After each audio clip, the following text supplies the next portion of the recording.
Live tonight from the virtual Kentucky Speedway, we say good evening, sim racing fans, and welcome to round 16 of the 2020 Real Sim Racing Full Throttle Cup Series, powered by Boosted.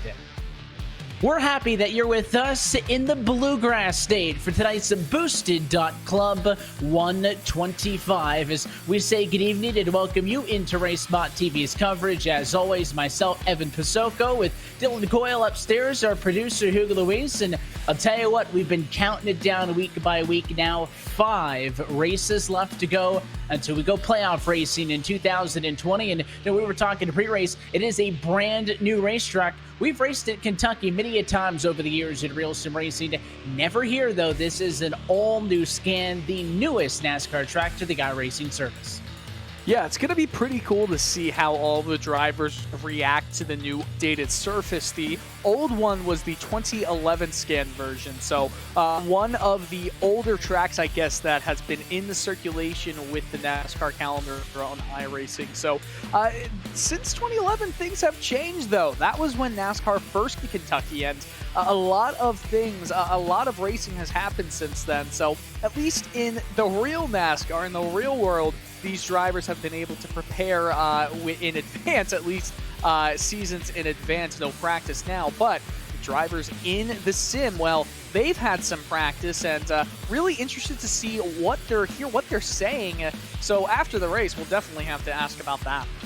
Yeah, I think that combined with our current conditions, I think a lot of drivers were expecting kind of evening sunset conditions. It's only just past 8 o'clock in the sim, but it's dark, so it's essentially already a night race right from the get-go. We've also had overcast conditions through practice and now into the qualifying session that's happening now, so cooling things down, going to put a little bit more grip into the racetrack as well. Let's talk points, though, coming into this evening. As we mentioned, the goal is always to be the top 16 drivers, and that is a look at your playoff standing. So a win locks you in, and you can see all the way down through Adam Benefiel, 7 different race winners locked into the playoffs. I would only put an asterisk next to Malik Ray because he still needs to start for the next 5 for those 2 trips to victory lane to count. But at the moment, look on the right-hand side of your screen. That is a single point difference between being in or being out between Eric Stanford and Gary Sexton. And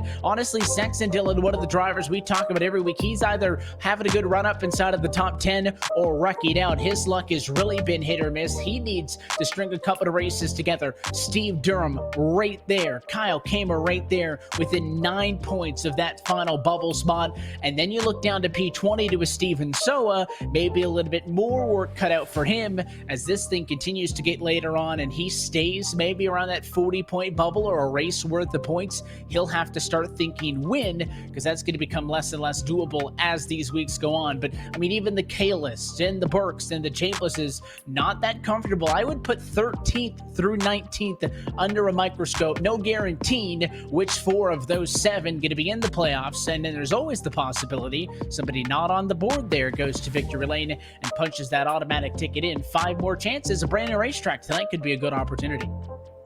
Yeah, and I think it comes down to what the racing philosophy will be for all of the drivers in the field over the next 5 races. If you are at that cut line, you might not be a driver that's willing to take a risk to go from 4th place on a final restart to try and win it and get in with an automatic gain. You might just be wanting to get the save points and a very nice haul of points. But if you're somebody like Steven Soa, you're really going to have to think about taking more risks because a top 5, it really might not be enough because remember, every position gained is only 1 point gain. So while maybe a 40-point disadvantage might not seem like so large, there's only 5 races left. That's basically an entire race that everyone would have to sit out to get it back in one race. So if you're Steven Soa, I think you're really going to have to go for wins here. But Kyle Kamer, to me, is the last driver that can make it in on points. And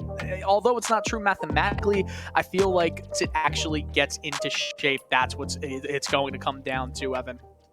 As of last week, Steve Durham was in. He dropped 4 spots after, but outside of the top 20 finish at Indianapolis last week, where we saw Andrew Friedage go back-to-back for a 5th win in 2020. That's the highest in this championship. Let's go trackside, though. Take a look at your RacespotTV starting grid, and the pole position for this one goes to Sam Nieto with a 29.844. He'll bring us to the green flag this evening, alongside the number 7 of Kyle Trudell. Joseph Tice and Michael O'Ryan, they will start 3rd and 4th position, with Rhett McBride in the 5, rolling from that same spot on the grid. Grant Davis with a great qualifying effort. He's P6. Andrew Friedage down the board a little bit in P7 as he looks to go for 3 in a row. He battled late with Adam Benefiel at Indianapolis, who's going to be alongside him in the 83 car P8. Then you've got Scott McClendon 9th and Michael Kaczynski rounding out our top 10. Yeah, Agnell Phillip is going to be starting in 11th in that 94 car alongside Bradley Burke, the flat-out motorsports driver, starting in 12th. Thomas George back in the row number 7 alongside Liam Sheen. Brian Chambliss, he's another driver who we've seen at the front of the field a lot lately. Matthew Mara as well. He's another driver to look out for, trying to make the playoffs. Eric Stanford right at that pole alongside John Fowler, Daniel Scott, and Sean Callis. Not a great starting position for him. He is in 20th place. And continuing on down through, final couple of qualifiers, only about a half a second off the cars at the very top of the board. You'll get John Rodden 21st and Justin Carey 22nd. The rest of the fields at the bottom third all going to be going to buy provisionals. That will be Dylan Jones, David Washington, Jared Bogard through 25th, Kyle Kamer, Daniel Eberhardt, Austin Wagner, Daniel Cruz at a 2020 debut, and Steve Durham in the number 30 spot. And then it is Soa, Pellegrini, and Valderrama 31st, 32nd, and 33rd as the field paces off and onto the back straightaway. We talked about this new Kentucky Speedway, and again, one of the more flat of the intermediate tracks, but racing under the lights tonight should give us a little bit more grip and make this place a little bit racier. No PJ1 like you saw on track over the weekend. Here's an onboard look with Matt Morrow, one of our onboard drivers for the race here this evening, rocking the VR goggles as he will start this race from 16th. That's pretty much right smack dab in the middle of a 33-car grid set to go here tonight from Kentucky. The pace car going to be in this time, and as we say every single Monday night, we're happy that you're with us on RacespotTV. Field go into hands of the number 2 Ford Mustang of Sam Nieto. It's round number 16 on 2020 as we say, let's go racing from Kentucky. We're underway for the Boosted Club 125.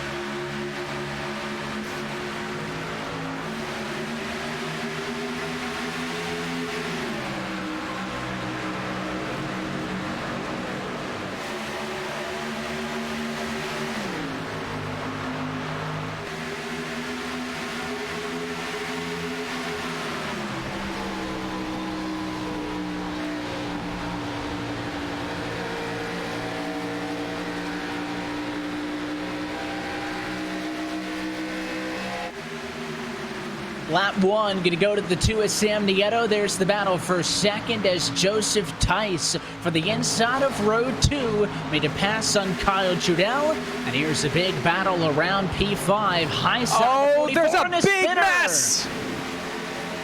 There is a big mess, and it's coming from Scott McClendon, who was the driver that got loose. We'll catch in the replay, but that is really unfortunate there. It takes out a lot of contenders in this one. We'll have to see exactly what happened in the replay, Evan. Yeah, it was the battle that we were about to watch, and you'll see the transition as this cycles back around. It's going to happen in turns 1 and 2. The 24 car, there it is. And I don't know if Davis was sideways or what happened, but he and Scott McClendon come together. It almost looked like it was actually Davis in the 24 coming down on the 22 right there. And then it is Agnell Phillip in the 94 who tries to split the difference and just gets a little bit spooked. He goes up the hill, catches the 24, and spins into the inside wall. he actually claims responsibility for this incident, Dylan, and that's a lap 2 wreck in his RSR debut. And honestly, that's a little bit harsh on himself because it was a lot more than just him and that mess in turn 2. Yeah, it definitely was a lot more than just him. I'm still looking back to see all the drivers that were involved. It seems like 5 total drivers were involved in that incident. Probably the biggest name out of that entire bunch being Adam Benefiel, which is unfortunate for him. He was part of a high-class competition at Indianapolis just last week. One car that actually got away with a little bit of a scratch but seems to be all right is Bradley Burke in the 95 machine. Just tagged the 94 car, Agnel Phillip, as he was going by him coming out of turn 2. But I don't think I see that much damage at the front of his car. We could get a shot there. I'm not exactly sure how it will affect. It seems like he's going to at least try to stay out. Doesn't look like there's any damage there, so he might have really gotten away with one. Those are some new look paint schemes for this week. Andrew Friedage did a green and yellow number 88. We're used to him being in his kind of signature colors, if you will, and he runs up front so frequently. He had been doing that blue, white, and black paint scheme for the longest time, so a bit of a different look on Friedage this week. Burke also looking different. Some new paint on Liam Sheen in the number 36 car in position number 8. So some drivers busted out some different looks as we race under the lights this evening from Sparta, Kentucky. Also, big news under the caution flag. Should also mention that race leaders not diving to pit road. They are limited to 3 additional sets of tires. So you count the ones on, you can come down and get 3 more 4-tire stops, or split it up between 3 trips to rights and lefts if you wish, but only 3 sets of tires down pit road. So that's why we're not going to see drivers pitting on every single yellow. But I did want to mention Joseph Tice started this race in 3rd and actually complimented him, Dylan, on that pass for 2nd as he made his way around Trudell. Joseph Tice received a throughput fall under the yellow flag. Basically, his internet lost connection with this iRacing race server. He dropped out. He is loading back in, but he is already 2 laps down after running at the moment of yellow in 2nd. Well, 2 laps down does not necessarily mean his race is over. Still 120 laps to go. If you're picking a moment for your internet connection to go out at the start of the race is the best time. The only other driver on the same lap as him is Scott McClendon and Sean Callis. Oh, Sean Callis, what an unfortunate event for him. He seems to be a lap down. I do wonder what happened with him because it didn't seem like he was involved in the incident. Maybe he got involved in something just a little bit beforehand. Now it's showing him as 2 laps down, and he is still in the pits. So try to find out what exactly happened there. But anyway, on a little bit of a side note, Evan, the 2 most recent winners currently in the field here, Dylan Jones and David Washington, both drivers deciding to not partake in the qualifying session. And obviously, Dylan Jones is one of those drivers that you kind of expect to be fighting at the top of the field each week. But for a driver like David Washington, it's been a long time since he was able to get a win. That you have to look at the early Martinsville 2018 race for a win by him, March 26, 2018. Wouldn't he love to get to the front of the field and make a statement before the playoffs do get underway? Yeah, that's somebody who expects to get race wins in RSR Full Throttle Cup Series competition and has been able to do so, as you mentioned, in the past. So he definitely wants to get back up there. Also, just took a look back to see Sean Kalis. Kalis did get damage in that incident after he got into Scott McClendon. McClendon was in the incident, spun back up the hill, and Kalis, who was running down in the 20s, got a bit of contact, and it appears that it was a little bit harsher than was initially thought, because that 43 is just now leaving his box, so he's also going to end up 2 laps down. So Tice is back on track. He's only down 2 laps down for Sean Kalis, and Scott McClendon to the garage early after being involved in that lap number 2 incident while running inside of the top 10. The pace car is going to be off and away this time. Sam Nieto once again going to control it. However, he is now the control car. Opts to stay on the inside line. The pace car is off and in. He starts the race at his discretion. A long way to go still with 119 on the board. We're back underway. And Michael Lariah going to quickly dive to the inside of Trudell. He'll take away 7th. Everyone getting through turn 1 pretty nicely at the front of the pack, as there's already a separation between Kyle Trudell and Rhett McBride back in 4th place.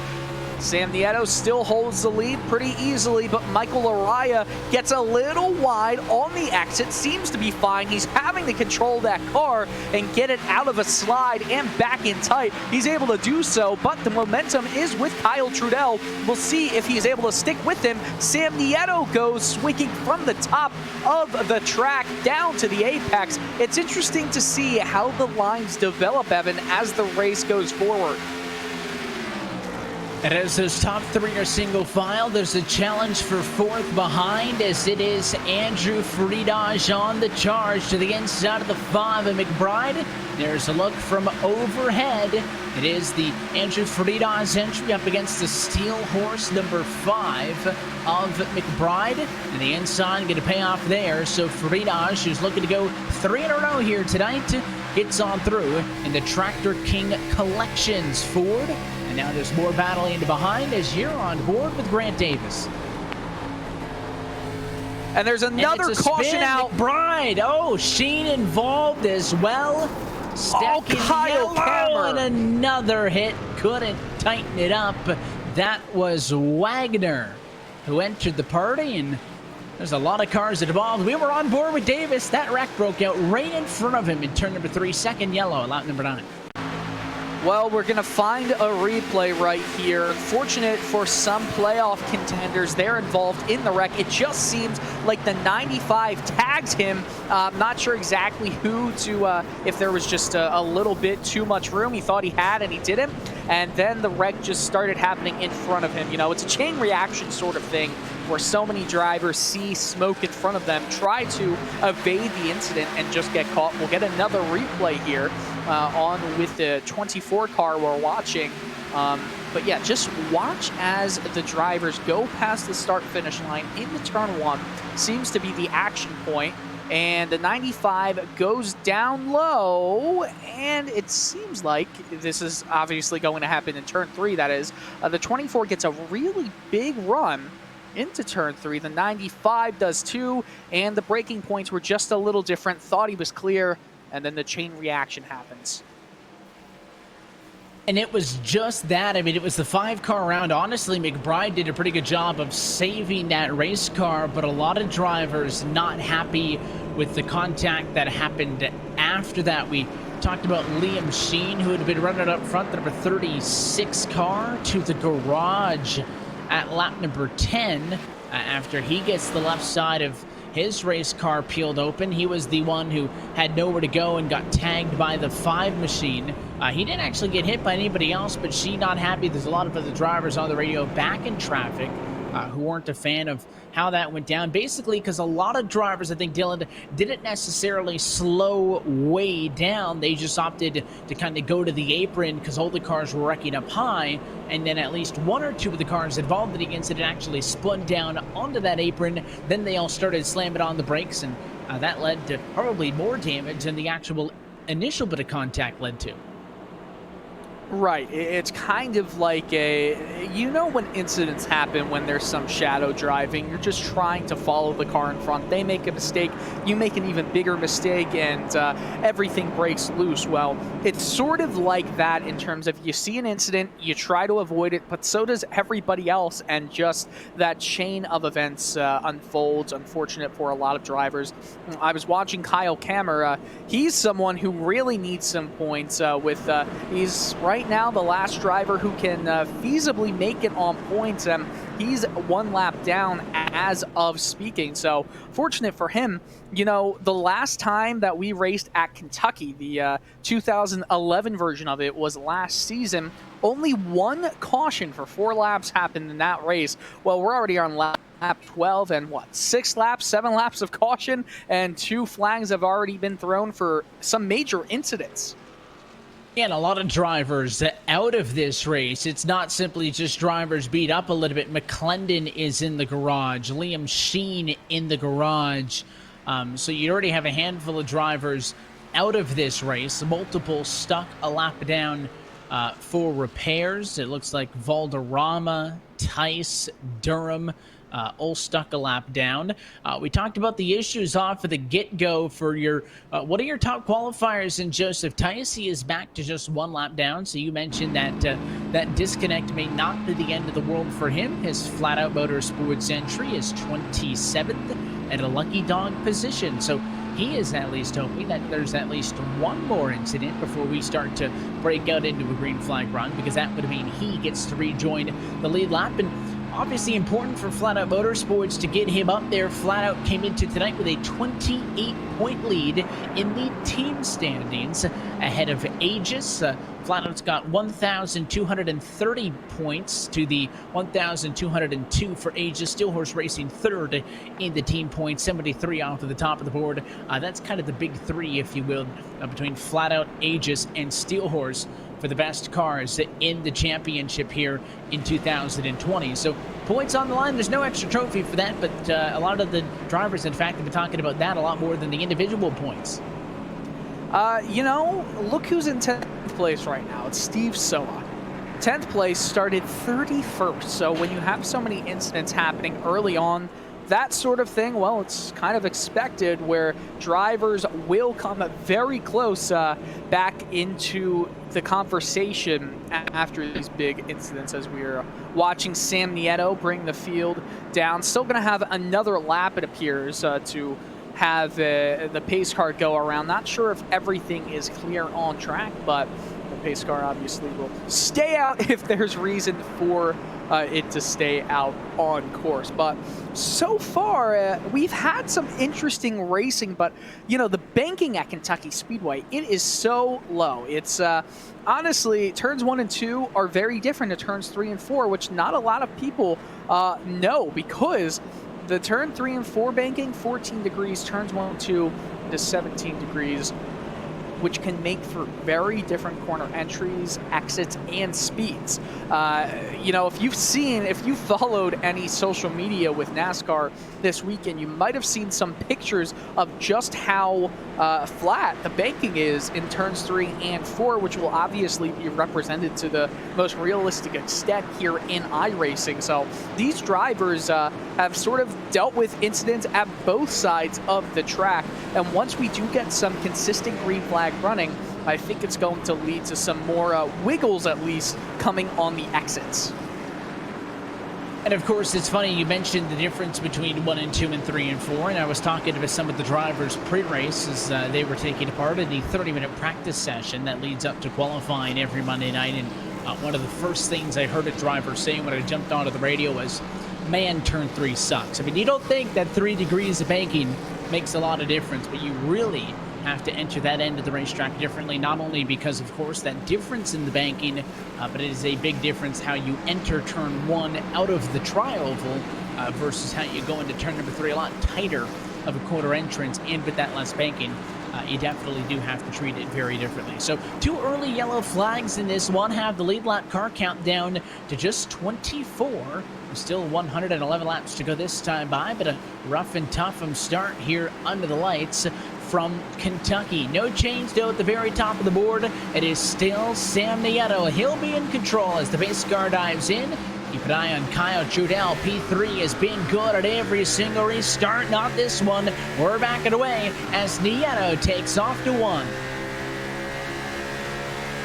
What a huge game for Nieto, and all of the drivers in the back get very close to the line as Nieto takes a very wide line, trying to get the most amount of speed on the exit as possible. Michael Lariah gets way up to the wall on the exit. He needs to take some speed out of the car, and Kyle Trudell goes down the inside of Lariah into turn 3. Will he get the move done out of turn 4? It looks like they're going to be side by side, Evan.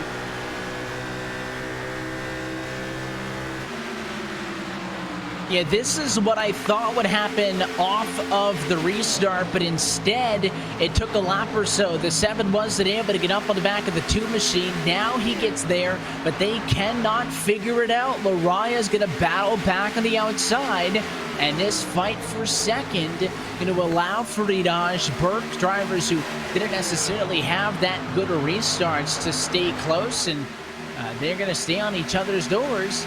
All well kind of reeling in Sam Nieto. So great battling here up front as we work lap number 17. Every single lap so far led by that number 2 Ford Mustang.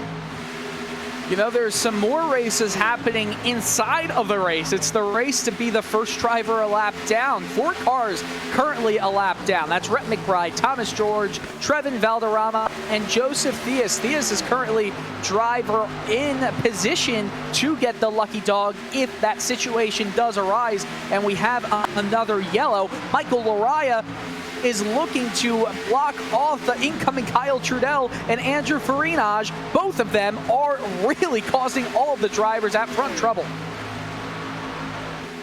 And it's a good battle up here at the front of the field as now the 7 unable to make the pass to the inside. Now in a defensive position because Farinage is 88, looking to his outside. The 44, Lariah all the way clear. Looks like Farinage may do the same before they get down to turn number 1.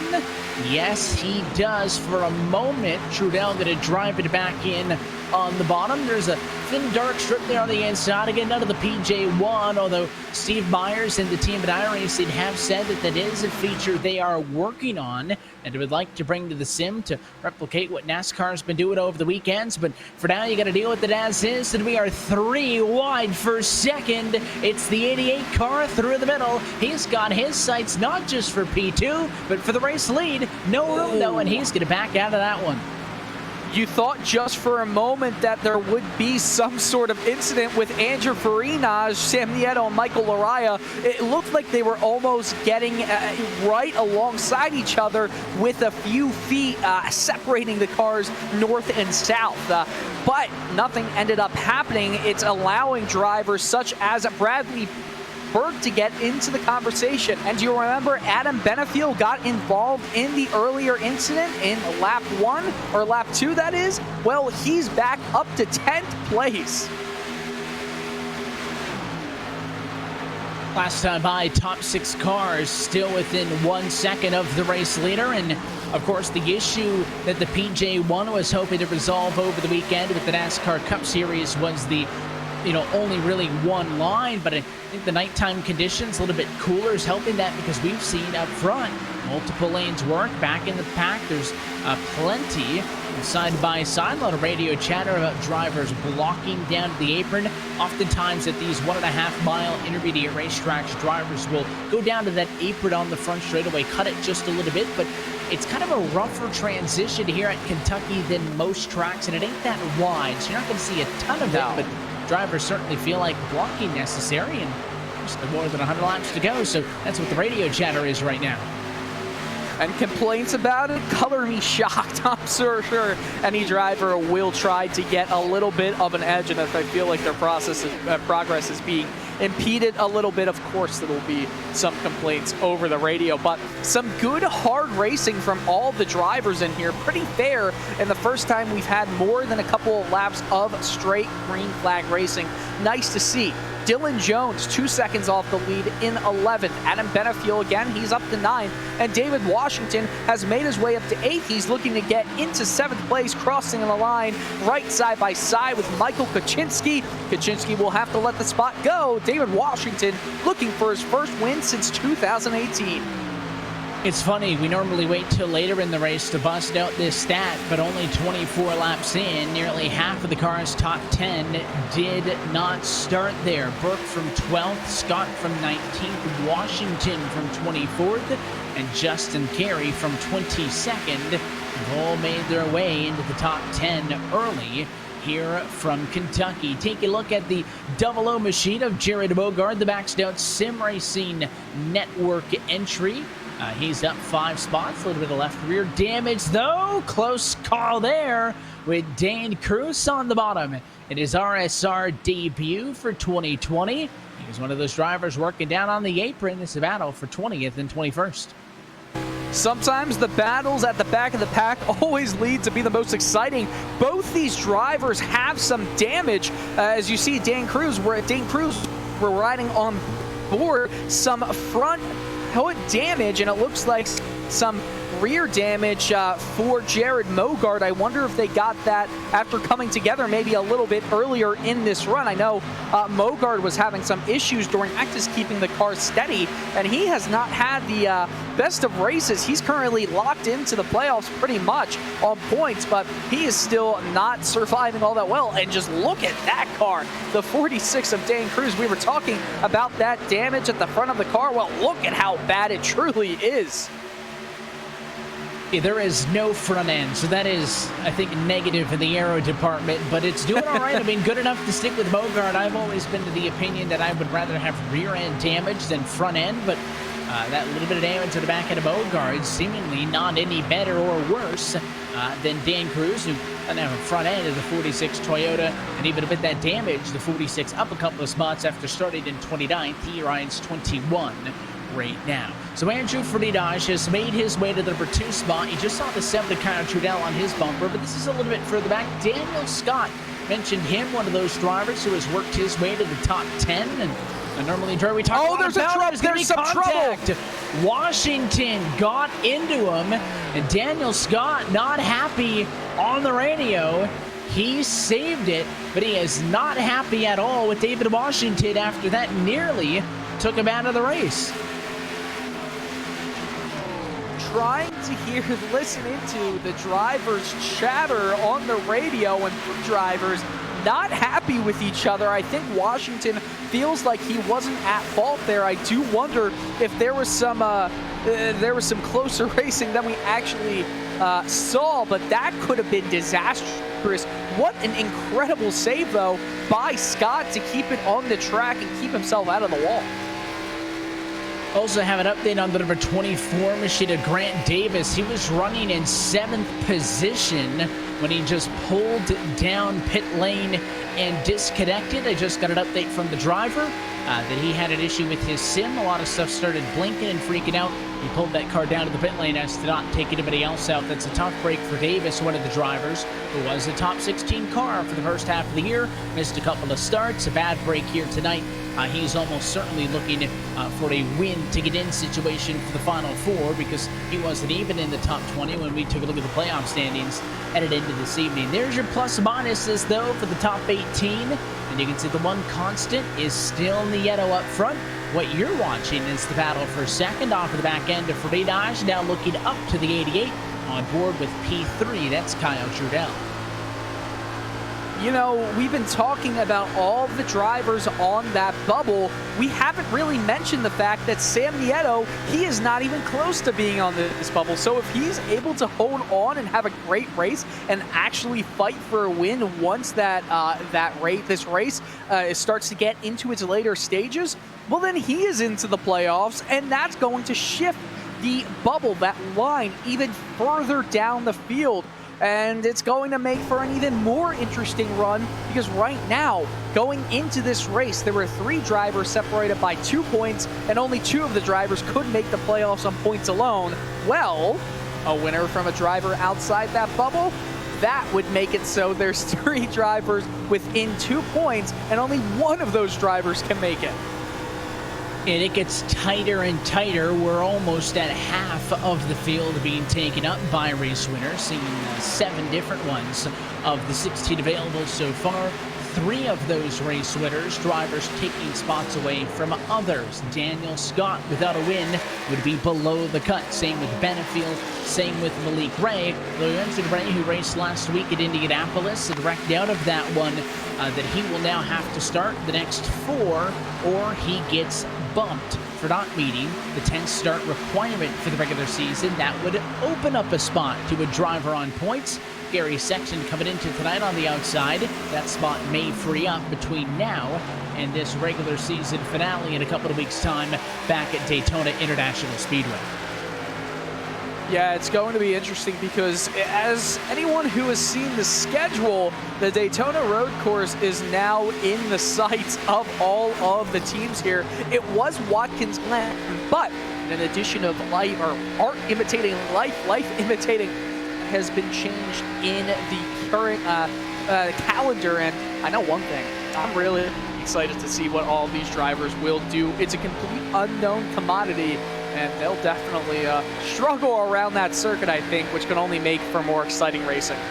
Yeah, that's tricky because they don't even have a setup for that one yet. Of course, that's a fixed setup series, so all the setups that these drivers are running are identical. So in layman's terms, they all have identical race cars on track. You can do some modifications with brake bias and whatnot, but you know, they don't even have really an opportunity to practice with the official set that we'll be using at the Daytona Road Course for a 40-lap regular season penultimate round. You'll be able to catch that one here on RacespotTV Monday, August the 17th. So that'll certainly be an exciting one. Of course, there's been a lot of schedule changes as we continue to work through now a green flag run after some incidents early in this one. Did want to mention as well, of course, that Full Throttle Cup Series competition. Not all that is to be seen inside of Real Sim Racing because next Monday we are off. We get the night off for RacespotTV, and on a Full Throttle Cup Series off nights, as you can see, Trudell looking to the inside for second. And just thinking about it,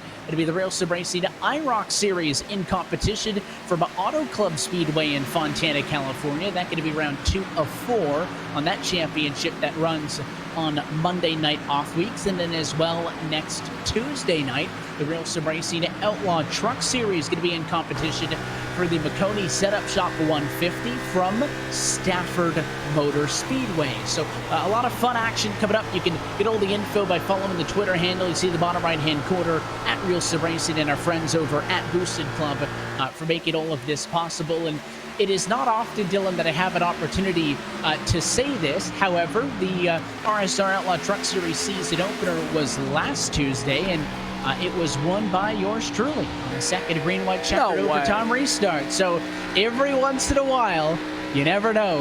And it may have been a plate track, but I've only made 2 RSR starts. It was the iRock opener a couple of weeks back at Daytona and the truck opener, which I won. So 2 starts, 2 top 5s in official competition. I should just retire now, keep that stat intact. I'm sure I'll have plenty of time to embarrass myself as those seasons carry on. Listen, when in my younger days, I was one to play a little bit of Fortnite, and once I won my first match, I retired and said it will not get any better than this, so I think that is the perfect way you should go out, and I am so sorry for bringing up that that came up on this broadcast.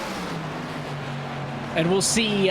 Don't worry. If I do bad, you'll know because I won't mention it. If I do good, then we'll talk about the other series, and that'll kind of be the benchmark here. Let's watch the guys who know what they're doing. And this is battle for second that is still raging on. Fredosh not that concerned about the bottom. He hasn't been going down and blocking the 7, but finally Trudell gets the spot. I think the 88s took the hand out the virtual window net and waved him on through. So Kyle Trudell going to get back to the position in which he started. He's back up to second. Does he have something to chase down and challenge your race leader, Sam Nieto, who has not been able to really break away at all? The 6 or 7 car length advantage that you see him holding now is kind of the maximum it's been all night, but even though he hasn't gotten any further out than that, he has been relatively uncontested. Yeah, has been relatively uncontested. Doesn't mean he's not going to be contested, though, going forward in this race. I mean, it's there's more laps than we have had in the most recent races. Obviously, we've been going to Sonoma, we've been at Pocono, Indianapolis. This is really the return of, I guess you could say, a normal type of NASCAR racetrack, just a basic intermediate track. And let me just tell you one thing, a lot of NASCAR watchers all like to say that the intermediates are so similar. Well, of course, that's not true. Obviously, we talked about the banking of Kentucky a little bit earlier. Tracks like Atlanta with the bouncy, bumpy surface. There's so much change that can happen that is independent of the shape of the track. And the other thing to add to that, I've always felt like Kentucky's turns 3 and 4 are much, much wider than turns 1 and 2. I'm not sure. I don't have the facts at my hand to back that up, but I can say for one thing, it definitely seems that way as these cars do run through them at top speeds of 160 miles per hour.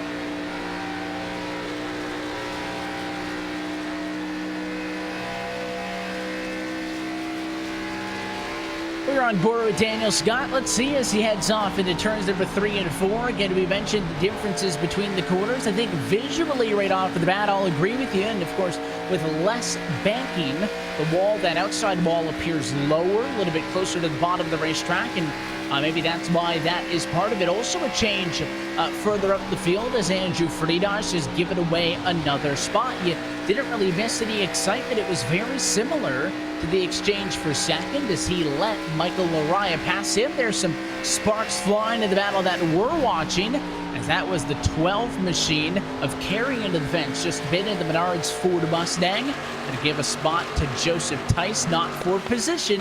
Remember, Tice had that incident where he dropped out of the server earlier. He is still 1 lap down after starting this race in third. He needs a yellow to get a lucky dog. You know, I'm paying attention to where these drivers are starting to max out down the straightaway. It really seems like 180 miles per hour is the point where the revs really start getting kind of full of themselves and they start hitting max here, which is obviously you don't typically see at a 1.5 miler. These cars go much slower than that if we're talking about tracks like Atlanta, but this is a slow 1.5 mile circuit.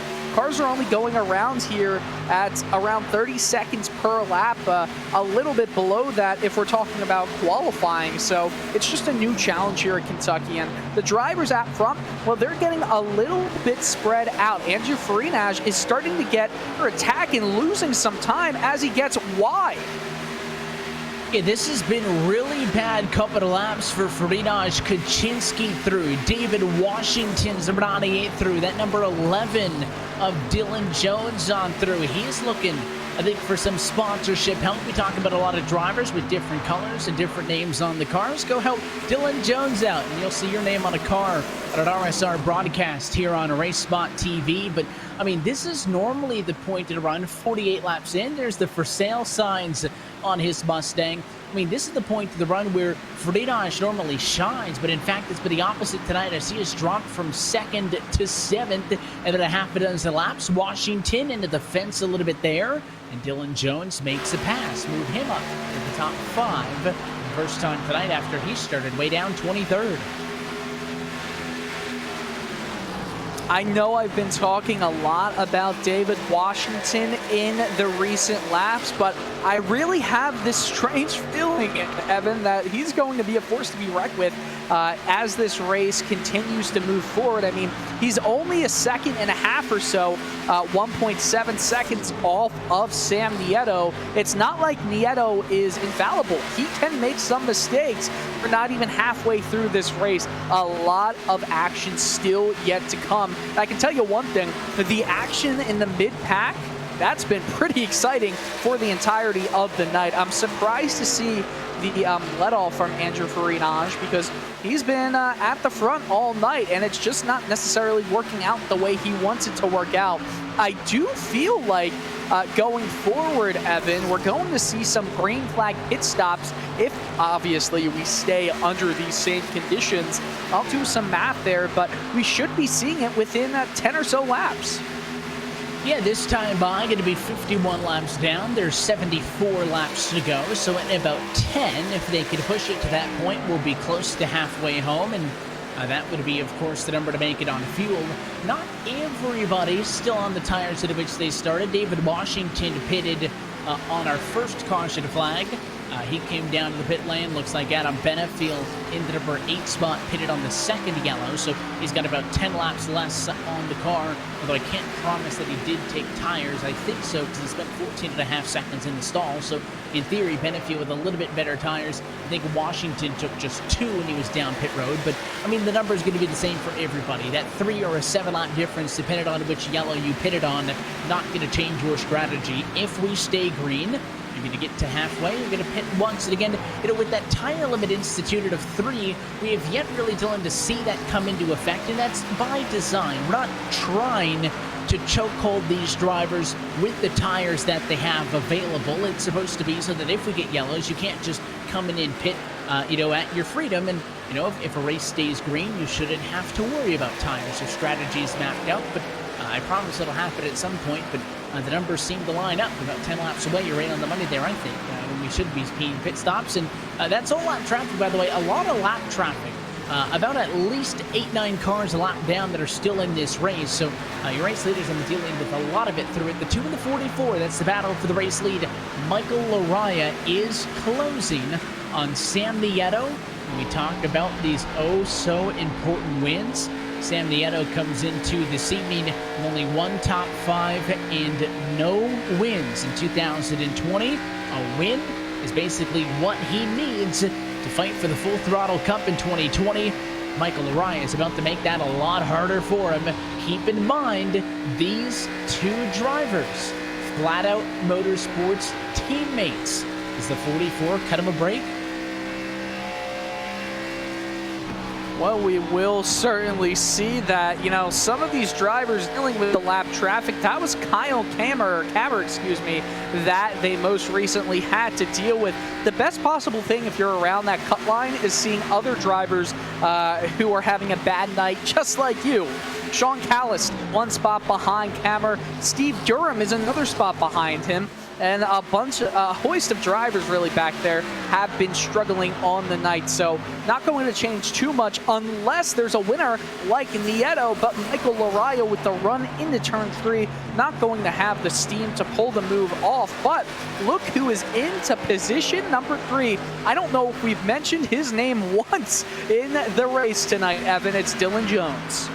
We were talking about the car for sale, but didn't really compliment him much on the drive up through the field. He and Washington kind of followed each other through the field. They started 23rd and 24th respectively between Jones and Washington, but it was actually Washington leading that charge up until about 15 laps ago, and Dylan Jones passed him, then got Ferdy Dodge, Kaczynski, Jones, and now trying to make a pass on Michael Laraya, almost clear at a turn number 4. You can't do it. And this battle for side-by-side P2 going to continue on. There's some contact at the back of the pack between Adam Benefiel and David Washington. No yellow. We stay green. And a race high now P2 for Dylan Jones. One of those drivers running a limited schedule, only looking at his 5th start in 2020. But as we've talked about in the past, he was granted a playoff exemption waiver. A win would put him into the postseason. That contact between Washington and Benefiel, I'm not exactly sure what Washington is thinking. He should have let off a little bit because Benefiel was right in front of him. It seemed like needless contact at the exit of 4, so not really sure what was going through Washington's mind right there, but everyone seems to be okay as Dylan Jones almost makes contact with Sam Nieto, and it sends him going up the racetrack, and now Kyle Trudell is going to try and take advantage of this. He was just by Michael Laraya, who's lost a little bit of steam, and now all of a sudden the top 4, they're all at play again. It's honestly been a great race so far tonight with this package, with these cars, and of course Dylan Jones, not teammate with Sam Nieto, he will be less inclined to take it easy on the number 2 machine, who again looking for a race win to punch his ticket into the playoffs. Jones looked to the bottom that time, did not happen. 60 laps down, 65 to go. We are on the cusp of the fuel window for Dylan Jones, who may be the best car on track. His last lap was more than 2 seconds slower than his best, so there is certainly an incentive to come down to the pit lane for fresh virtual Goodyear tires and maybe go for the undercut. Does Nieto do that, maybe feeling the pressure, or does the cars behind him, Jones, Trudell, Laraya, go for the undercut to try to get out in clean air for the run to the end of this race? Well, that's the question, but look at this run that Dylan Jones has. Goes down below the line into the apron, maybe going around the outside. Couldn't get the move done, but he will have some extra speed coming out of 2 on the backstretch in the draft. It's a very short backstretch, and in this very flat turn 3 and 4 section, he might go around the outside with enough steam. Will he be able to get it done? He's going to be squeezed out of the exit, but not completely. He gets alongside just barely with Sam Nieto, and for the first time all race, Nieto being challenged by Jones, and he gets clear though for the moment. Jones again is going to have some momentum coming out of 2 though. And we do have pit stops from the top 10. Andrew Faridaj, Bradley Burke, David Washington, all down pit road. So each lap that the race leaders stay out, they're losing about 2 seconds of time to Faridaj, who I think will successfully go for the undercut, maybe lead his first lap of the night. Only 2 bonus points available in Full Throttle Cup Series, powered by Boosted Competition, for leading a lap and for leading the most laps. You can see Washington leaving the box now. Michael Lariah down pit road. Daniel Everhart has been pretty quiet tonight. He is also down and into the pit lane for service, as your race leaders are dealing with faster traffic. The 14 car, Austin Wagner, fresh tires, having to tiptoe around the battle for the race lead, as Nieto going to go 3 wide through the middle, and Dylan Jones still wants the top spot. He'll follow. Well, that was a very dangerous move from Dylan Jones, but he really wants to get into that top spot. Following on board, gets a little bit of contact with the wall, but a lot of steam. Again, I don't know if he's going to be able to pull it off. Look at the speed from the lapped car going around the outside. I think Jones and Nieto are both coming down in the pit lane. Oh, that's a lot of speed from Dylan Jones as he overtakes Nieto going down into pit lane. Is that going to end up being a speeding penalty, Evan? Yeah, he just passed him entering pit road here at Kentucky Speedway. I've got him at exactly 50 miles an hour at the line. Pit speed is 45. He was granted, on the brakes hard, and there is a little bit of leeway because pit road speed is actually averaged by the sectors. You can see a little bit timid into the box there, but Dylan Jones is off and away. No penalty on pit road. Let's see Trudell, who also smoked the tires. He's the blue number 7 on the left-hand side, just behind Nieto, who burns out of the box. But what a stop for Dylan Jones. Better in, better out. What an exchange for the 11. Yeah, Dylan Jones coming out of the pits at 45 miles per hour, so we're talking about that average definitely there for him. He is in the provisional lead of the race. Brian Chambliss in the lead, and remember, 1 point is gained for each win, and Brian Chambliss gets spun. Brian Chambliss, he's able to take it control and is not spinning. Oh, wow, we got to watch that replay again, because he was completely sideways, and it might have been Andrew Faridaj, if I'm not mistaken.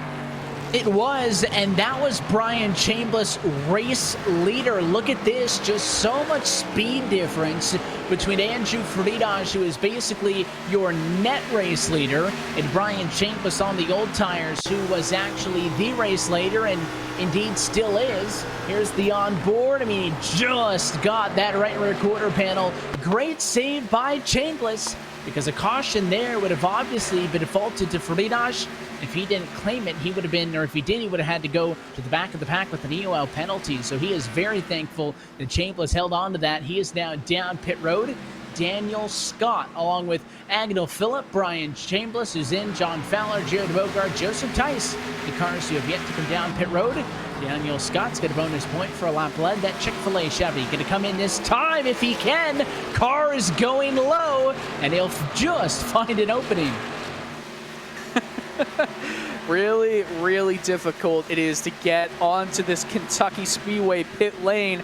We've seen a lot of incidents tonight so far, and we might see a few more now. We're more than halfway through. This should be the only green flag pit stops of the race if we are able to stay green for the rest of it. But I don't know, Evan. Something tells me that that is not going to be the way it stays for the remainder of this race. The drivers are just a little bit too racy with 55, 56 laps still remaining.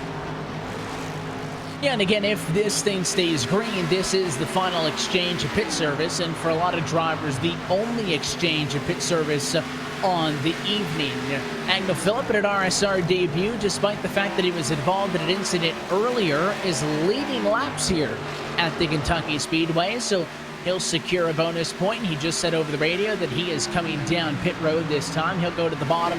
This is the battle, though, for what will become the race lead. Michael Laraya waited one additional lap to come down pit road. That's why, even though he had just passed Andrew Friedage on the racetrack, the 88 is back in front of him as he went for the undercut. In turn, Laraya, the most minuscule of advantages, with one lap better tires. Right now, they fight for third. Soon it'll be the battle for the race lead, and they're 3 wide in front with traffic.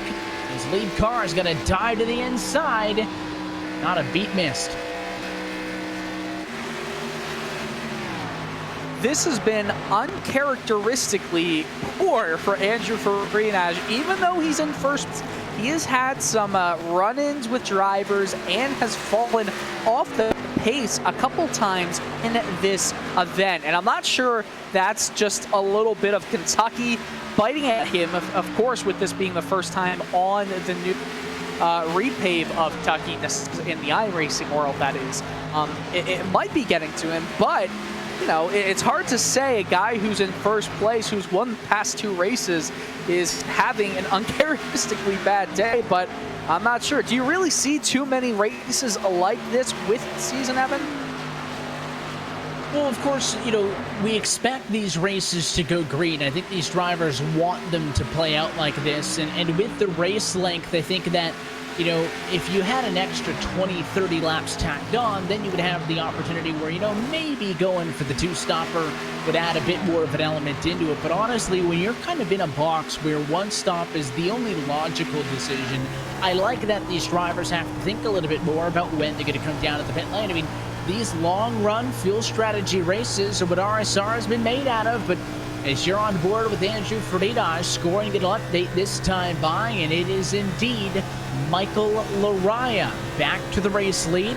Laraya, a one-time race winner from earlier this season at the Homestead Miami Speedway for round number 4, and he's trying to break Andrew Friedage's bid for 3 in a row. Not shocked, though, that we're having a green flag run with some of the best in the series going head-to-head.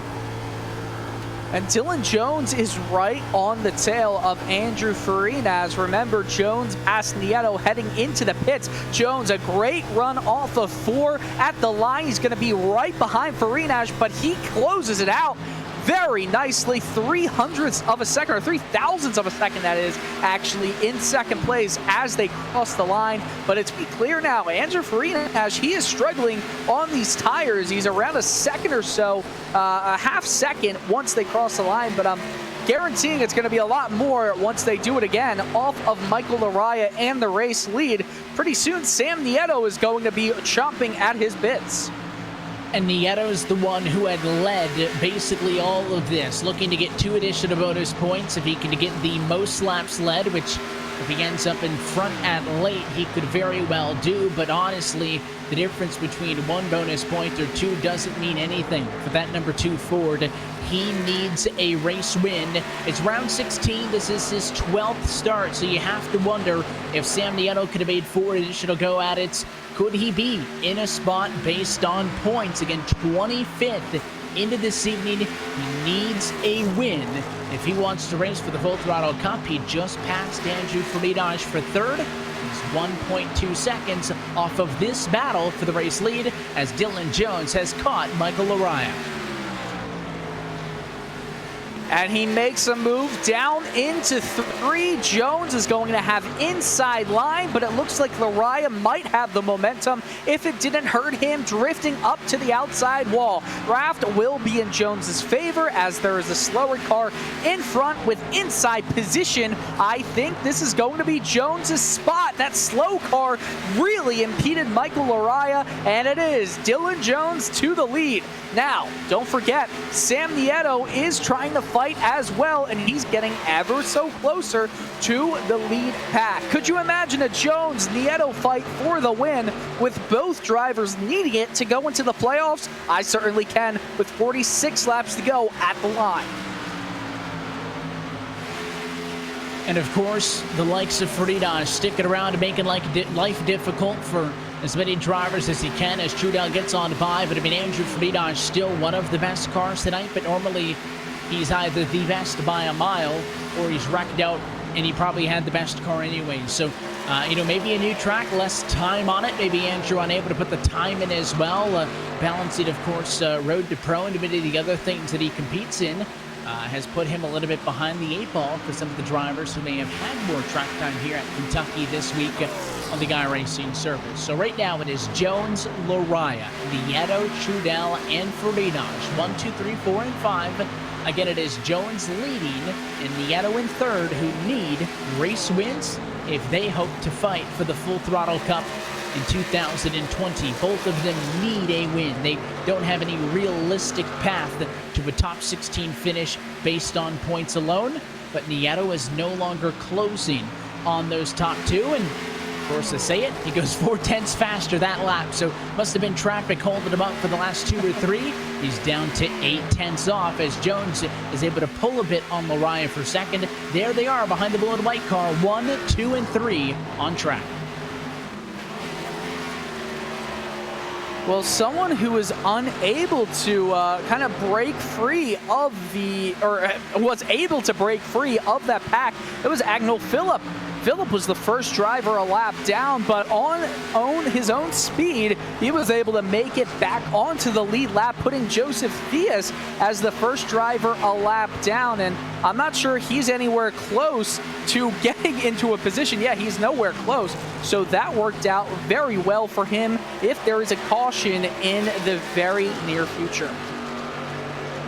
And that's always the big if. There's 15 cars on the lead lap right now. We talked about bubble drivers, and you mentioned Agnell Phillip. He just made a pass on Steve Soa. That's the Bud Light Chevy for Subpar Racing. He's about to get lapped by these top 3, but Soa was that driver who we thought was just too far back, but a race's worth of points out, 20th in the standings.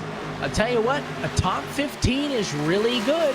If he could string together a couple of top 15s, flirt with the top 10 or so, and then maybe get a really good result at the Daytona finale for the regular season, you never know. But Soa running P15, that's real good for his average. Yeah, I mean, we're talking about drivers on that cut line. I mean, if you look through the cut line, you'll see drivers who are really struggling in the race today. Thomas George, well, he's pretty much in, but if we go to Brian Chambliss, currently sitting 4 spots, 13th in the playoff standings, well, Chambliss, he is having a good race. It's not really him he's trying to compete with. It's Bradley Burke who's having a good race. Sean Callist, who is having a terrible race right now. 9 laps, 10 laps down, 27th place. He could be passed if the race continues moving like that. Eric Stanford is also having a pretty decent race in 13th place, 2 spots ahead of Steve Soa. But if we're looking for a driver like Gary Sexton, I don't even think he is in this race right now, Evan. But Kyle Kammer, Steve Durham, they've also had terrible races, both of them way back in the order, with Cameron 25th, 5 laps down, Steve Durham 11 laps down in 28th. But this could be an opportunity for Soa to gain a very nice chunk of points out of those bubble drivers. Yeah, that's a good point. We talked a lot about Gary Sexton off at the top of the night. I didn't even notice that he was not in the 33-car field that started this race. He's only missed 1 start. He made 14 of the first 15 races. Talk about a rough time to miss the second one. There are no drop weeks in the RSR Full Throttle Cup Series powered by Boosted. A lot of leagues that iRacing will give you a 1-week or 2-week grace period where your worst finish amongst those gets dropped and you can get away with a missed race or 2. Not this one. It is to reward consistency and drivers who can commit themselves to race it every single week. Of course, Gary Sexton would be here if he could. But a tough break there that could also help out the 75 and some of those other drivers who we highlighted that were on the bubble earlier on in this one. 10 laps ago, we said that Sam Nieto was closed it in on your race leaders, and at the time, it was true. He had got the difference between third and up to 1-2 to 0.8 of a second, but look at that gap to the race leader, 1.8. It has just fallen off a cliff in the wrong direction with 36 laps still to go. Unless he's saving and the cars up the road are burning up their stuff, this has swung the wrong way for the number 2. Well, it would be really interesting if not only we could get some driver chatter, but we could get inside the thoughts of some of these drivers, because that could be what Nieto is thinking as he's been watching some of the lapped cars with a lot more speed go by him. Michael Laraya and Dylan Jones, they have had some slower laps than really the rest of the competition if we're talking about lapped drivers. It's been pretty interesting to see, but a driver, for example, like Rhett McBride, who was 3 laps down, has been putting in some sub 31-second laps, whereas Dylan Jones is right at 32.1 seconds for the previous lap. Michael Laraya, 32.009. Sam Nieto at 32.027. So they're running similar lap times. They're just a second slower than a lot of the lap traffic. I do wonder if that is because they're just saving for the remainder of the race. Well, you do want to go to the end, and of course we saw the big fall off late in that one. Kyle Trudell's been putting down some of the best lap times as of the last couple of times through. He owns the best lap of the race, and they are not yet at that full 2 seconds worth of fall off, but they have certainly dropped way off of what they were when they were fresh. So a little bit still to go, but I mean, there's not going to be any surprises. It's something I like to talk about based on how the strategy plays out, is sometimes in races, the end of the race going to be the longest run you're on as we go on board with Justin Carey, looking up to Daniel Scott. It's a battle for 11th and 12th position, and the tires are going to be kind of unknown territory. Not the case. They all pitted. They split the race. They split the run in half. So you know what the tires are going to be feeling like come lap 120 for those final 5 laps. Could be the same as they did 5 laps before you pitted last time through or so. Small changes, track temp, rubber being put down, but I mean, I think these drivers know how to pace the run out, so you have to have confidence in whatever decision they're going to go with here. Yeah, and if we're talking about track temperatures as we're riding on board with Justin Carey in 12th place behind the 26 Chick-fil-A car, if we're talking about race track temperatures, it was 80 degrees at the green flag. It's now risen to 82 degrees. So definitely it's gotten a little more grippier, I guess we could say, as the time in sim closes in on 10 o'clock. I think we'll hit 10 o'clock before this race is over, most certainly. But it's honestly the track surface, the track conditions, the weather conditions for this event, they've been pretty kind to all the drivers when we're talking about getting grip in the rubber. Yeah, and that goes back to the conversation we had way early, that these drivers were happy with the nighttime conditions, as you're going to see John Fowler trying to get around Justin Carey here, not for position. Fowler a lap down, but new paint job on his number 89 Chevy for Dirty Monkey Motorsports that they showed off on Twitter a little bit earlier this week. Doesn't look as good as it did at the start of the night. Front end damage on the Chevy, but certainly better than last week's result, as he's looking to get that car all the way to the end of this one. That flat front end reminds me of the old Ford Fusion Gen 6 car with the totally flat front end that I always said looked like a whale shark. Of course, this time coming from damage off of the 89 machine. But I mean, like I said, all these battles throughout the field, but nighttime conditions coupled with overcast skies cooled things way down. It's only 78 degrees in the sim, track temp only 82. We're used to seeing anywhere from 10 to 30 degrees hotter track temp compared to actual temp. Not tonight. This is basically maximum grip Kentucky Speedway. Yeah, this is maximum grip. That track temperature is just 4 degrees more than the actual air temp. It's an overcast kind of night, really, in Kentucky. and I think all the drivers are loving it for the grip it is giving them as we're riding on board with Lariah. Let's just take a few moments to listen to that engine on board, hear where he comes out of the throttle.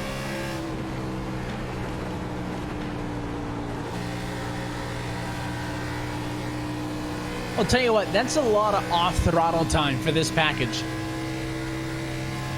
Yes, it is definitely a lot of off-throttle for this. He is definitely trying to go to the maximum amount, I think, to save these tires. And I'm not sure if you're hearing it too, Evan, but David Washington involved in another altercation with a driver, and it looks like it's actually the 98 machine, or actually 26 machine, Daniel Scott. And Daniel Scott gave him a little bit of payback on the previous lap back in turn 3. I'd love to take a look at that. Well, we talked about the contact earlier in this race. Daniel Scott was not happy when David Washington sideswiped him on the same spot on track in 4th position. Daniel Scott moved the 98 car up and out of the way, and there was plenty of radio chatter. That happened turn 4 on lap number 97 for those drivers. And, well, let's relive it. So this is second time around. There was contact earlier. Let's watch how the 26 got it back. Yeah, so the 98, the green and burnt orange machine is David Washington. You see that run that Scott has, and Washington goes down low, but Scott is not taking his foot out of the throttle. And, you know, the good thing is there was no big harm done besides Washington losing a few spots. But if you want to look at an eye for an eye kind of thing, well, you can kind of say that they're pretty equal now if Scott does feel rightfully so that Washington was at fault earlier. Yeah, Daniel Scott also, I think, pretty happy that David Washington didn't junk it, because intentional wrecking comes with quite a steep penalty. So, you know, I guess he was able to get his retribution without getting himself in trouble. And a lot of the time, that's a lot easier said than done when you do it at 175 miles an hour. Yes, it is much nicer to just bump the driver out of the way, let him know you're there. And if it ends up in a bit of a worse situation than earlier, it could end up not only hurting you, well, the driver that you just wrecked, but it's also going to end up hurting you. And if we're talking about the real world, then obviously that will lead to a lot of lost money and a lot of punches possibly being thrown, even in the social distancing era that we have right now. The one question I do have is if David Washington does catch back up to Daniel Scott, which right now it's not looking to be likely because Scott has jumped a few positions while Washington is kind of holding steadfast back there in 12th. I'm not exactly sure. There's a few drivers between them, including some lap traffic. So something to look out for in the last 22 laps of the race, with Jones a second in front of Michael Lariah. That's the biggest difference between first and second that we have seen all night here from Kentucky Speedway, but a lap traffic in between those top two as Dylan Jones is going around Daniel Phillip to put him back one lap down, and Andrew Pellegrini in the middle there. The 4070 car pretty torn up. Michael Lariah going to go on to pass him as Pellegrini runs into the 20 position. One of those drivers on a somewhat limited schedule for subpar racing and doing his best with the damage. I'm impressed with the cars that have been beaten up in this race, but have stuck through it. We talked about all the cars that had to go to the garage in those first two incidents, but I mean, there was even more so cars that have dealt with the damage and are honestly going to be able to drive themselves to some pretty good results here tonight.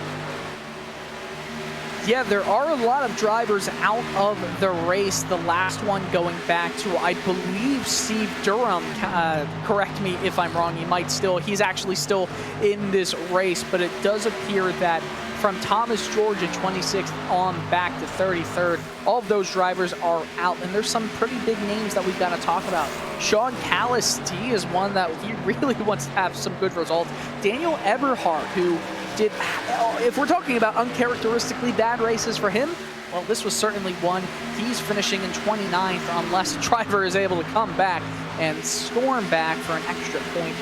Probably not going to happen, though. Steve Durham's still in the running, but he's 7 laps off of Kyle Hemmer. I think you're just looking at this point to gain that 1 extra point, because that could make all the difference. As look at this competition between Dylan Jones and John Rodden, excuse me. He is currently set at 3 laps down, now 4 laps down as Jones gets by him, but this is going to help the lead battle as Michael Laraya has stormed way back up 5/10 on that lap. And that was a real slow lap at Dylan Jones at 32.4, so Laraya back to within a quarter of a second. As you can call John Rodden, our resident Ryan Newman. Doesn't matter if it's a lap car, he's going to work you over for every single spot. And you're right, it has brought the 44 back into the picture. We talked about the team dynamic between Laraya and Nieto that does not exist to Dylan Jones. Dylan Jones, like we mentioned, has to win to get into a playoff spot because he's only made 4 starts so far this season, and he is about 300 points out of the top 10 spot in the points or so. He needs a win, but he also needs to get a win and still start. I believe the requirement on his playoff waiver was 3 of the remaining 4 races after this, so of the 9 that he would start, he would have to start at least 8 of them to satisfy what the admins consider minimum participation requirements. But you think with Michael Laraya, a multiple-time race winner, or looking to be a multiple-time race winner this season after that win, as we mentioned earlier this year at Homestead, all Laraya is going to be fighting for in the win here is 3 more bonus points to start the first round of the playoffs. Dylan Jones is fighting just to get in to the playoffs. So does that dictate that the 11 might be more aggressive than the 44? Should he catch him back in clean air? Jones has opened it up back just a little bit. Well, that was what we were talking about at the beginning of the race, that driver philosophy to see who potentially could be the one taking risks. And Dylan Jones, he's that driver that wants to take these risks because second place does nothing for him. It's all about wins as this season continues to wind down to, after this race, just 4 races before the playoffs begin. Another driver who is slowly watching the possibilities of a race win and a bid to the playoffs being secured is Sam Nieto. He really needs this win, and currently in P3, he's 4.5 right now seconds off of Dylan Jones in first. And I'll tell you one thing, it's a really painful feeling to really be in the thick of the fight and be leading the first half of the race, but now he's just way too far back. It's the Laraya and Jones show unless we have some funky business happening, which of course there still is time for that. Oh, we just saw it yesterday afternoon. Cole Custer needed a late race restart to go for his first career win in the NASCAR Cup Series. Sam Nieto, if he were to restart from third, we would obviously see, if there were to be a yellow, everybody flock to the pit lane. And because of that, obviously you would have to race each other off of the pit lane. Positions may change a little bit, but that would be in the realm of possibilities. But if and only if, I think we see a caution flag to come out. A lot of battling between lead-lapped cars and lapped cars working around each other. This is a green flag run now, spanning all the way from our last yellow at lap number 9. So I think we just passed 100 laps of green flag racing consecutively. Wow, that is quite the stat, and right as you said that, we'll have to go back and check this out. On the previous lap, exiting turn 4, Kyle Trudell got way high and up into the wall, letting Andrew Farinas out into 4th place, with Trudell falling back to 5th. There's a lot of right side damage, and David Washington, again, not happy about something on the live feed. I don't think David Washington is happy a lot of the time on the radio. He's one of the RSR wily veterans who's been racing in this series since way back, 5-6 years ago. Actually, Jonathan Cadell, who we haven't seen a lot the last couple of weeks after he dropped out of the playoff bubble, has been competing annually in this Full Throttle Cup Series since back in 2012. So a lot of long-time names he racing on Monday nights on RacespotTV. This time by 9 laps to go in the boosted Club 125. The gap between 1-2 is stable. You're watching the battle for 4-5. Kyle Trudell is trying to close in on Andrew Friedage, and we'll see if he's going to be able to do so. But if it stays, could be looking at Dylan Jones adding his name to a playoff roster. Funny, we just talked not that long ago, Dylan, about how, with Malik Ray, if he doesn't start next week, having his minimum start requirement, meaning he would need to start all of the 4 races left, that may open up a spot to a driver on points. And the first driver on the outside, Gary Sexton, tonight not here. Steve Durham could be a big, big winner from that, but he's only in 25th. Kyle Kamer, somebody that I would look at as the next driver kind of in that list, 24. So Steve Soa gaining a lot, but we were talking about the possibility of opening up a spot to a driver on points. If Dylan Jones wins, that takes yet another spot away. Well, we're not going to find out what the situation will be for the playoffs until the green flag falls at the Super Speedway at Daytona. But once that actually happens, I think we're going to start to get a shape for the playoffs, know who is in, who is out, who is on the bubble. And, it's hard with that minimum start requirements. You never know if a driver is going to be able to make the race, but there can always a little bit of a change. I do want to call your attention, though, as we see a possible run around the outside of the 11 car, and that's, of course, Dylan Jones trying to get through past lap traffic. What I want to say about Jones, though, look who's the next driver a lap down. It's David Washington, who has been anything but an easy driver to pass. So if I'm Jones, I would be very careful about the batch of 3 cars in front of him.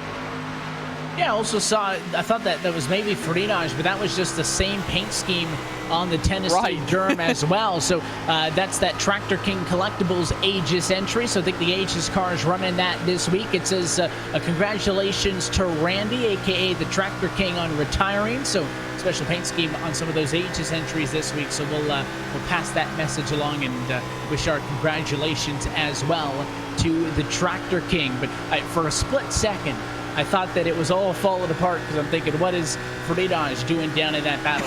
But it was Durham for position number 25, as Jones now going to go to the inside of the 12. Michael Araya is back. He threw it way into the inside in 3 and 4. This is going to be an awful exit, though, for him. He got it down to 0.3 of a second. By the time we get down to 1, it's going to be more than 6. The gap doubles as he's 3 wide with lap traffic. That ruined, I think, the 44's chance at 4 to go. Oh, but watch out, Washington. Remember, there could still be a caution that throws things way into the mix. Washington is side by side with Justin Carey. This is for 11th place, so a really good points haul here right behind the leaders. They could yet come together. I wouldn't put it out of the picture here. They've been racing each other very hard in the waning laps. And now it's you hold your breath, because for all of the woes, the ups and downs, as you can see, Washington, who did get lapped, finally to put the 12 adjusted to Gary. 4th position, by the way. These 2 drivers going to go toe-to-toe to the end. That's why they were so tight on one another, and Washington clears for the moment to maintain P11. Dylan Jones has this if he can get the distance, this time by popsicle sticks in the air. It's 2 laps to go from Kentucky.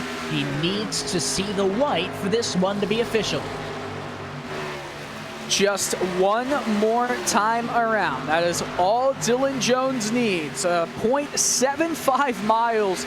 This is really when we're talking about holding your breath. It's God, this is a moment you're always thinking as a driver, can we get to the white without any issues? It looks like Jones is going to get that done.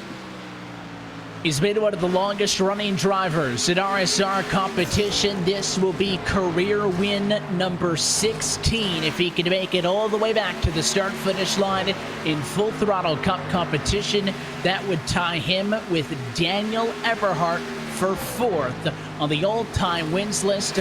But more importantly, a win to put him into the postseason from 23rd on the grid. Checkered flag. Dylan Jones wins at Kentucky and will fight for the Full Throttle Cup in 2020. What an incredible run by Jones. Started 23rd, gets the win in the playoffs as long, obviously, as he fulfills that minimum race requirement. But as the drivers start to cross the line, get their official positions, David Washington finishes 11th, right behind Daniel Scott, who is the last driver on the lead lap in 10th place. And we had a lot of green flag running as Dylan Jones goes across the start-finish line and into that grass, that Walmart and Quaker State mix to celebrate that win. And he has some company there in David Washington and some other friends. Yeah, David Washington going to pull up alongside and congratulate him. A real popular win for one of the elder statesmen of this championship, and a lot of congratulations as well.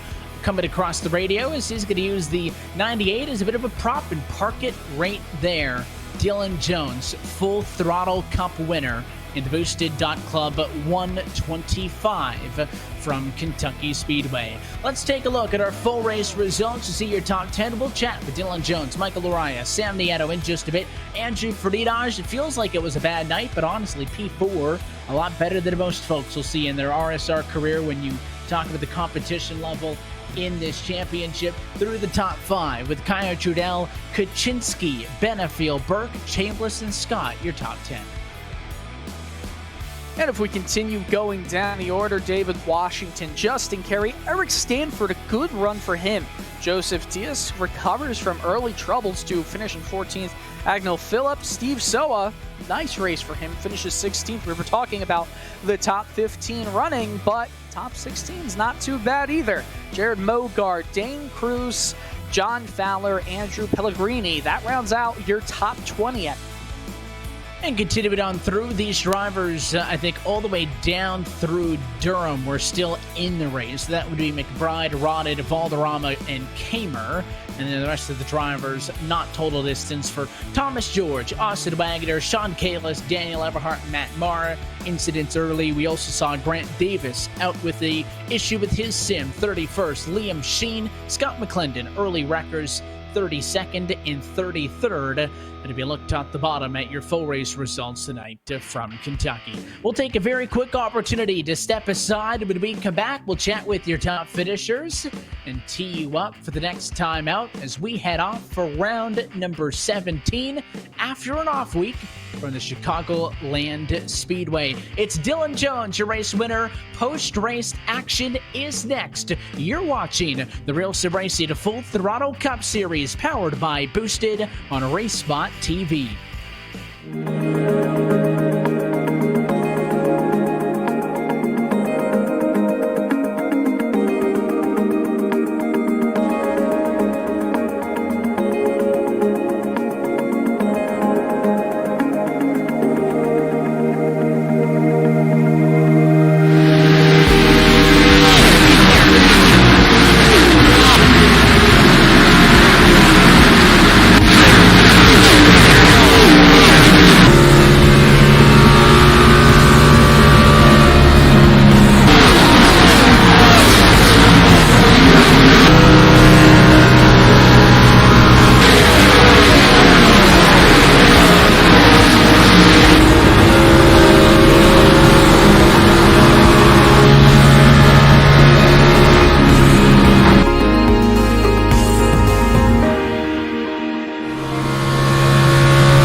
And back live from the virtual Kentucky Speedway, where RacespotTV's coverage of the 2020 RealSimRacing Full Throttle Cup Series is powered by Boosted, the place where gamers and creators go to monetize digitally. Their team will build you a totally free e-commerce store and help get sponsorships for those looking to build their brand online. Go to boosted.club for more information.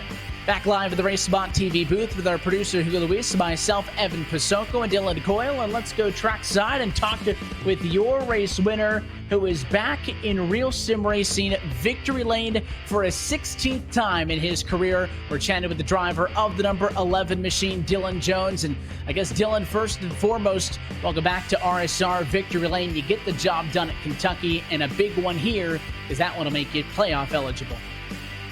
Yeah, this is definitely one we needed, and honestly, not at the track I expected me to be at.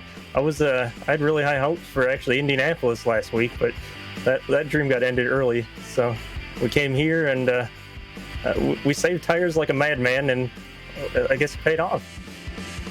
Yeah, we thought early, all right, this one might get a little bit ugly. We had 2 yellows early, a lot of radio chatter back and forth amongst some of the drivers, but it ends up on a basically 100-plus lap run to the end of the race uninterrupted, in which you had to battle with the likes of Lariah, Nieto, Fernandez, and a lot of that came down to the decision to come down to the pit lane. You pitted last of all those, actually down to the pit lane side by side with Sam Nieto in what we may call the pass for the race win in this one. But just talk us about that tire saving system and how you were able to make it last to the end of the race to give you the upper hand over those other 3-4 cars when you all look so pretty even on that first run.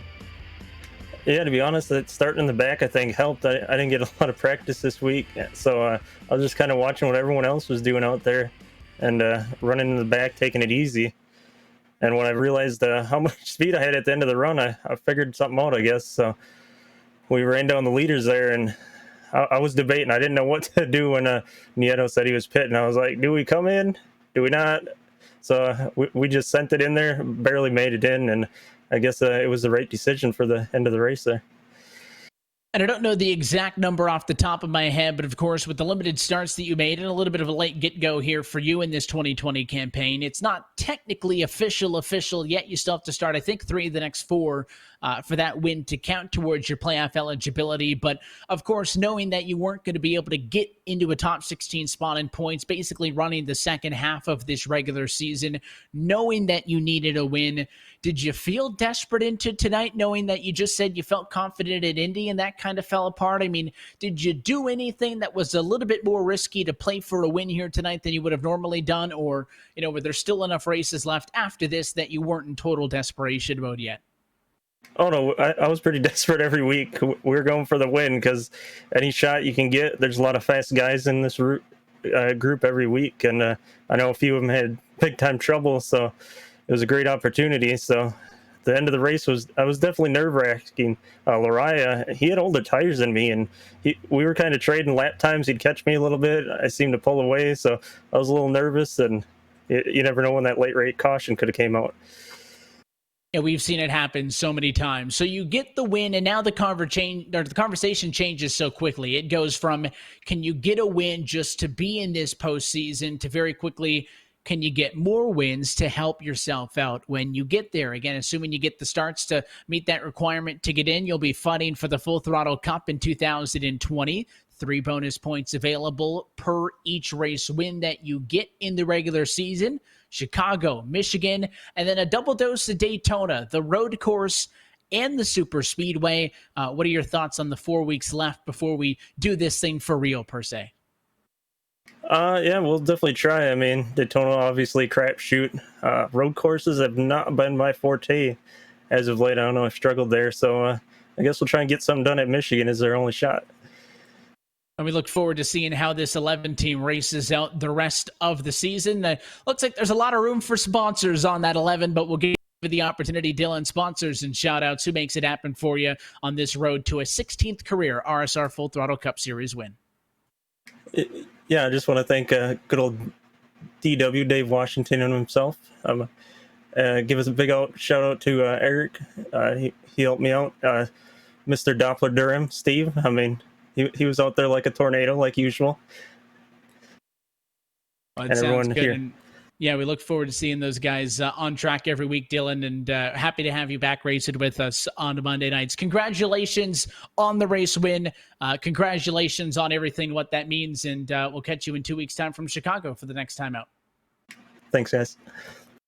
The race winner tonight from Kentucky Speedway, Dylan Jones, and we'll continue on down the line to Dylan Coyle, or I'll pass things back off to you. We're chatting with second and third. It starts with P2 finisher tonight, Michael Laraya. Yeah, we're going to be talking to Michael Laraya, and I must say, we go from Dylan Jones to the lesser Dylan if we're talking about skill driving a race car in iRacing. Evan, we'll still have to have a battle on track and see how that goes later in the year. But Michael Laraya, congratulations on a second place finish. I'm sure you wanted to be on that top step, though. What happened at the end? You were so close. Traffic got in the way, though. Yeah, those last couple laps there, the lap traffic, I just caught it at the wrong time. And especially in 3 and 4, when I was trying to pass those cars low, you need all the racetrack on corner exit there. And it just killed my momentum. And then Dylan was able to pull away there. But there, a little bit earlier in the race, he caught some lap traffic badly. And I was able to close right up on his back bumper, but as soon as I did, my car just got wicked tight, and I knew from then on it was going to be really tough to try to make something happen. Yeah, completely understand that. Now, this is 3 second place finishes in the last 5 races. We know you've got that win on the year for you, but it must be feeling like, what do you have to do to finally get into first place? Now, the next few weeks, are you going to change your approach a little bit? Because now it's getting a little bit more congested in the playoff field with those one race winners. What are you going to do to try and continue to separate yourselves from the pack? Well, I mean, the good news is I have speed. I've been qualifying really well in the past couple races, and that's been key just to stay up in that top 5 the whole race. It makes it a lot easier to manage the race if you have a good qualifying spot versus trying to work your way up through the field. So I got to keep doing that. I got to keep executing on qualifying that front. Um, it I really don't know what the answer is, besides just having clean air. That's the main thing. I gotta just somehow get myself out in clean air. But you can't go too crazy with strategy, or else it could hurt you. So, it might come down to, if we have those green flag runs, if I could just pit. If I'm not in the lead, pit before the leader, hopefully leapfrog them, and then just maintain that clean air. That is going to be key. Well, it seemed like you were handling this new surface at Kentucky Speedway fairly well. What was it like from the perspective of a driver behind the wheel? Did you enjoy it more than the now Legacy 2011 version? Was it a little more difficult to get the car going through the corners? Well, turns 1 and 2 are certainly different. It's higher banked for sure. So you're barely lifting on the throttle in corner entry, and then you can just mat the throttle through most of the turn. But once the tires wear, you got to wait a little bit longer to back the car up on entry. But it's still a pretty aggressive corner. 3 and 4, though, I gotta say, it drives a lot like old Kentucky, and it makes sense because I don't think they changed the banking there. And I'm glad they didn't, because on the old configuration, 3 and 4 was my bread and butter, and it felt like it still was tonight. Um, Overall, though, comparing the two tracks, I like the old one because it has that character, but the new one is pretty close in its own right.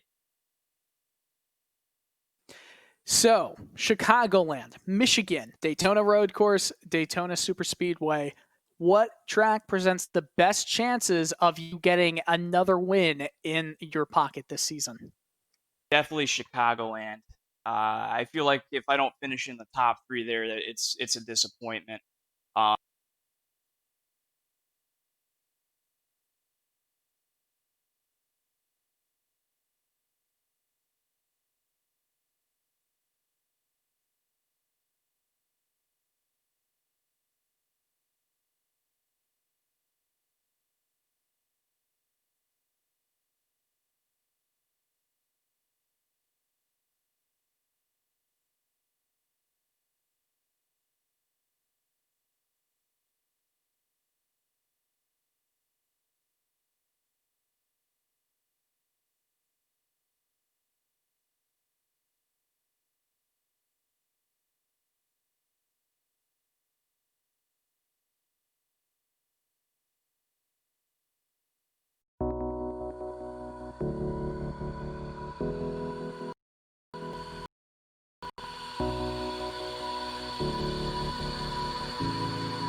The top step.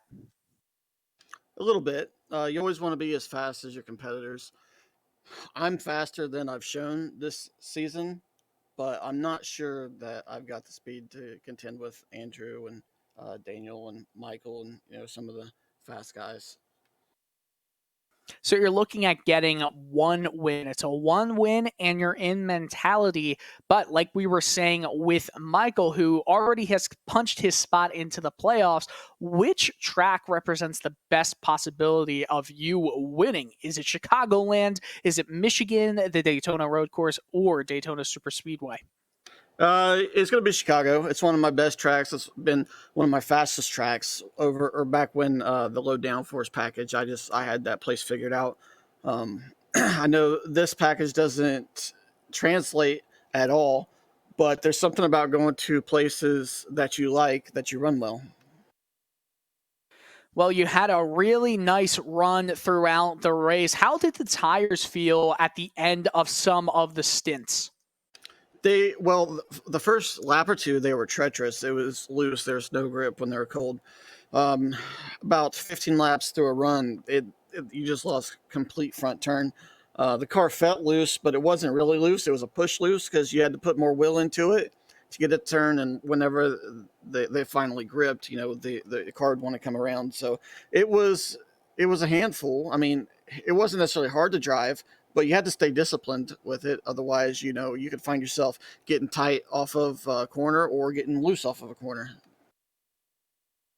Awesome. Well, Sam, congratulations on a third place finish. 4 more opportunities for Nieto to be a winner and punch his spot into the playoffs for the Full Throttle Cup Series this season. And I know for one thing, Evan, it's going to be an interesting ride in the last 4 races. After that Dylan Jones win, the playoff picture, well, it's really shaken up. Yeah, it has. And of course, it's going to continue to evolve. You mentioned that Dylan Jones still has to technically make his official by making the minimum starts. Honestly, I'm expecting Malik Ray to not make all 4 of the next ones. He likely drops out, which opens up a spot for points that we just lost here this evening. But I am taking a look at our updated championship standings. Dylan Jones being shown as in with that win. Eric Stanford still the bubble. And actually, sitting 14 points ahead of Sean Kalis, who is the big loser. He drops from a point above, or actually a spot above, to a spot below the cut line. So he's the one that struggles out of this. Durham holds strong. He's the second driver out. Kamer goes up. Gary Saxon also really struggled by not being here. Listen, these drivers saying that Chicago's a good opportunity because people know what's going to happen at Chicago. Michigan, maybe a little bit more unpredictable, but that Daytona Road Course, Daytona Superspeedway double can change, all of this. We can predict, and who knows, we could have a 40-point difference at the cut line headed into Daytona, but depending on what happens on that 2.5-mile Superspeedway, could change all of it. So you can never say never, but you heard a bit of the desperation there in Sam Nieto's voice. At least he knows he's running out of opportunities. Well, if we're talking about some of the big winners from that cut line, you might have to look at really, it's just Daniel Scott has certified himself as a formidable contender in that bubble picture. He is right now right on the cusp of the line, 15th place, but he's got a pretty good standing right now.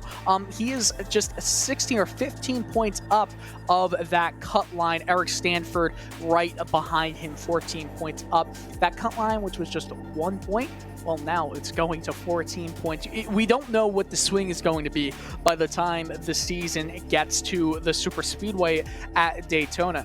If we want to talk about big losers, well, Soa, he was 42 points back going into this round of making the playoffs on points alone after a pretty disappointing showing.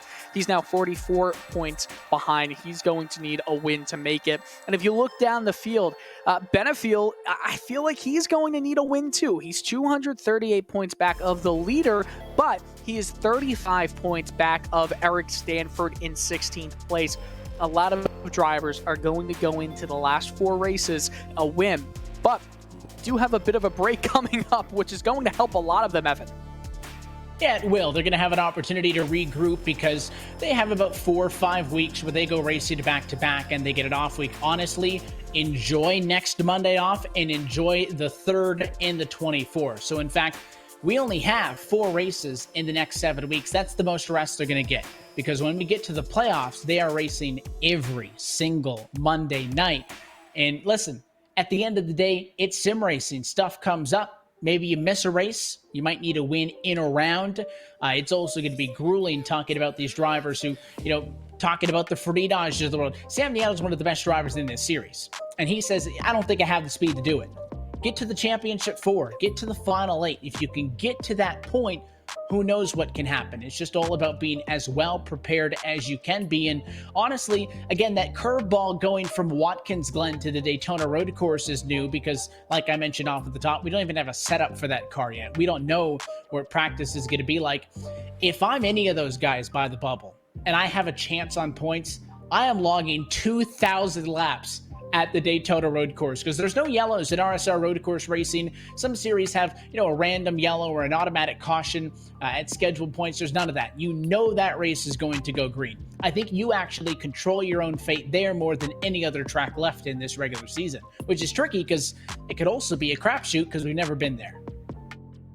Right, and I've seen the idea floating around on the internet, NASCAR, when they actually, all the drivers go there, should do a multi-class event, having the trucks, the Xfinity cars, and ARCA going there in a one-off event maybe next year. This is all just rumors, by the way. This is just a fun thought experiment. But could you imagine something like that happening? I know it's going to feel like multi-class racing once we get there, because these guys, they're way better at road courses than their competitors. So oval racing, it's the strong suit when we talk about stock car racing. It's very much flipped on its head when we do go to some frequent right turn places.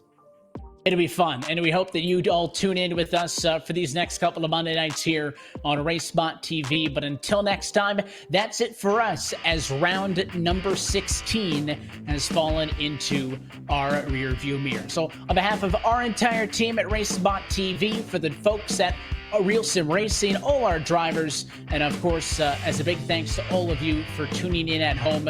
For myself, Evan Pasoko, for Dylan Coyle, and our producer, Hugo Luis, want to thank you for tuning in and congratulate Dylan Jones and welcome him back into RSR Victory Lane, career win number 16. As we mentioned, there is a lot of RSR competition next week, but we have the week off for RacespotTV. The iRock Series is in action from Fontana, California on Monday night. Also, Outlaw Truck Series action from Stafford Motor Speedway.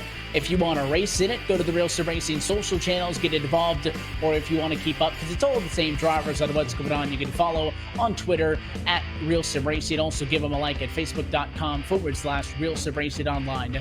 for more information. But we are back in 2 Mondays' time. That is Monday, July the 27th, for round number 17 from Chicagoland Speedway. That race and every race of the 2020 Real Sim Racing Full Throttle Cup Series, powered by Boosted, can be found exclusively on RacespotTV. Until next time, good night from Kentucky, where Dylan Jones is playoff bound.